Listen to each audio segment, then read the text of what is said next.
By the time I finished the doc, I was a different person. I'm gonna cry. I knew this was gonna happen. It's hormones and it's everything. It's okay. Gosh. Being a black girl in the pop industry, I do feel like I have a responsibility to speak out.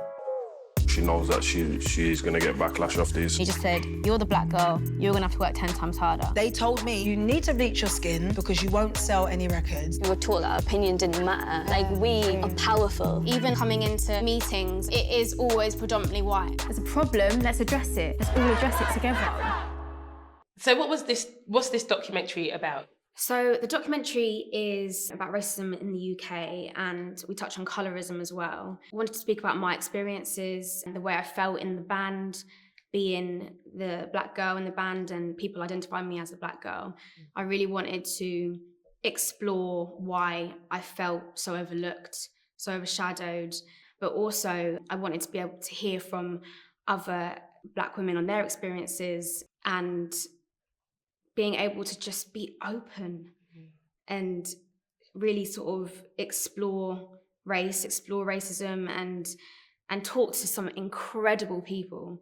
When the doc was announced, I think people thought that I was going to be talking about my experiences of colorism, and that's not what I was doing. Like, obviously, like, I wanted to talk about racism, but I knew that colorism is such a massive issue that's definitely not spoken enough, like, in the media at all. And I wanted to bring it to light and talk about it, as I say, on the widespread media. But to hear the comments, I started questioning myself, am I the right person to do this? Like, have I taken someone else's place in doing this? But then I thought, no, like, I am also talking about my experiences, and I'd rather use my platform that I have to reach millions of people than do nothing. So yeah, it was just like, ugh. They probably just see like Little Mix or like Oh my songs, pop band and stuff like that. They don't know the actual person. Definitely. So, like, yeah, we used to get criticised all the time for talking about social issues. Like, what are you talking about social issues? You're a pop star. And it's like, well, we have brains. Exactly. Like, I might pop it and lock it on a Saturday night for you on your MTV. Don't mean I can't do social justice on a Sunday. This is what I mean, exactly. It's and like, mad. we all have issues very close to our hearts and things to say. It is mad. I was talking earlier about my experiences as well. Like, growing up in Essex, the black boys in our area just used to like insult all darker skinned girls, and we were just like, your mum's dark skinned, your sister's dark skinned, like, what are you actually doing? Yeah. And I think, like, you spoke to Andre as well in the doc about his tweets, and he was saying similar things to what those boys were saying as well. With, you know, they were conditioned. Everyone wanted to be light skinned black then. Everyone wanted to, you know, just look like the girls the boys fancied, which were lighter skinned women. So, and what privileges do you think that you have that darker skinned women don't? Well, I feel like in general we see a lot more light skinned women in the media. Like, we do, like, billboards, campaigns, TV, just everything. So I think that's definitely one of my privileges. And like, the more I get into it, the more I'm like, this is like everywhere. Like, even down to like nails and nail varnish, hands, like so many sort of industries that just don't represent at all. And just the lack of diversity is disgraceful. So I think however I can be a part of some sort of help to that and be an ally to that, like, that's exactly what I want to do. What was the most difficult thing for you to address throughout this doc? I definitely feel like one of the most difficult things was talking about like identifying as black, because I know how bad colorism is and how we know dark-skinned people are not represented enough in the media at all. And I understand sometimes the frustration of me saying that I identify as black when I am evidently lighter. I can understand that frustration, but then the fact that obviously both my parents are mixed race and were brought up in West Indian households. In turn, I was brought up in a West Indian household, and that's always something that I have just identified as. To be honest, the whole thing was hard because it's just like, us as a society, we're not used to having really open conversations about race. Like, it's only now where the world has finally woken up and the world finally wants to talk about it and address it. So it's like, these conversations are new, and I can't wait till the moment where it feels like second nature. We've got a long way to go. We've got a long way like, to go, a but long, it's long way. From last year, a lot has happened and a lot is happening. I know. But you went through a lot in the doc. You spoke to a load of people. The Pop Princesses scene was one of my favourites. I'm getting messages from others in the music industry every day. I want to hear their experiences face to face to help decide how I can use my platform in this fight.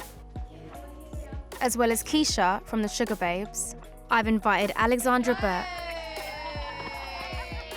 R&B soul artist Neo, And I hadn't really seen someone that looked like me. and singer-songwriter Ray. Why do I feel like invisible? And for so long, people would say to me, it's in your head. You broke down in that scene. Yeah. What was going through your mind when you were speaking to, Keisha, Ray? I feel like it was a really overwhelming moment of the doc. I think to be able to be in a room with these incredible ladies that have all experienced such like devastating things to do with race, like, it's just, I think a lot of people are going to be shocked by it. And one thing that's like actually comes to my head right now is being told to bleach my skin. Being told that I'm too dark to be in the industry. I'm going cold talking about it because I really actually don't like talking about it. We all had completely different experiences. It's like race doesn't affect you in one person in one way. It's such a huge issue that affects people so differently. So I really thought that I was going to have similar experiences to Keisha, so Keisha being the only black girl in her group, but hers was completely different to mine.